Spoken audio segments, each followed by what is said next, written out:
මෙත්තා උයනේ තියෙන ගස් වර්ගවල වීඩියෝස් කරන්න ගියොත් මං හිතන්නේ ගොඩ දවසක් මට වීඩියෝස් කර කර ඉන්න වෙනවා. ඒත් ඉතින් දැක්කහම දැන් ගොඩක් අය මේවා ගැන ඉගෙන ගන්න නිසා මට ආස හිතුණා මේක ගැනත් කරන්න. මෙන්න දැන් මං අද කියන්න යන්නේ අහස් බටු. එහෙමත් නැත්නම් සිංගප්පූරු කොළ. එහෙමත් නැත්නම් ජපන් බටු කියන ශාකය ගැන මේ බලන්න. මෙයා හැදෙන්නේ ඉබේ. මෙයා අපේ ගෙවත්තේ මේ කොච්චර උසද කියලා බලන්නකෝ. එයා ඇත්තටම නාමයේ පරිසමාප්තයෙන්ම අහස් බටු.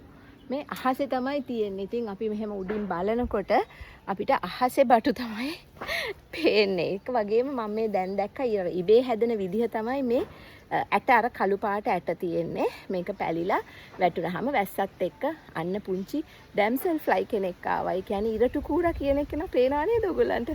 මේ ඉන්නේ වහලා කොලේ.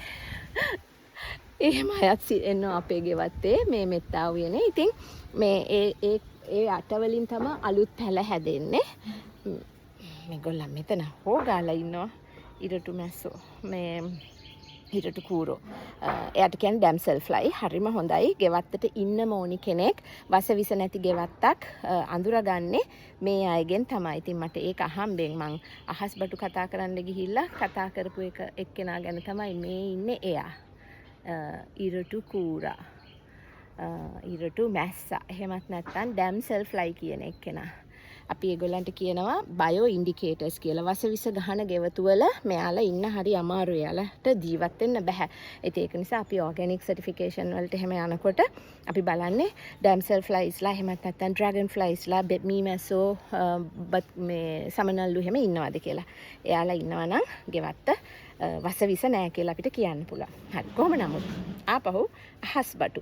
මේක ගැන ලොකු මිත්‍යා තියෙනවා. ගොඩක් අය ඒක අපිටත් කියලා තියෙනවා. මේක කෑවහම පිළිකා හැදෙනවා කියලා. මම නම් විශ්වාස කරන්නේ නෑ ඒක. හැබැයි ඕනම දෙයක් ඕනවට වඩා ඕනි නැහැ. ඒ නිසා මොඩරේට් කන්සම්ප්ෂන් කියලා කියන්නේ අපි පමණ දැනගෙන අපි ඒක පරිභෝජනය කරන්න ඕනේ. ඉතින් මෙයාව අඳුරගන්නේ මෙයාගේ පුංචි සුදු පාට පැචස් තියෙන්න ඕනි කොළවල. මේ කොළවල නැහැ. නමුත් මෙතන තියෙනවා. මෙන්න මේ කොළවල පේනවද? ඔය සුදු පාට පුංචි පැච් එකක් තියෙනවා. කොලේ දිගටි. මේ මැල්ලුම හරි රහයි. මං ඉස්සර මාතලේ ඉන්නකොට මගේ යාළුවා තිලිනිගේ අප්පච්චි ඇත්තටම රස මැල්ලුමක් හදනවා මේකෙන් පොල් දාලා.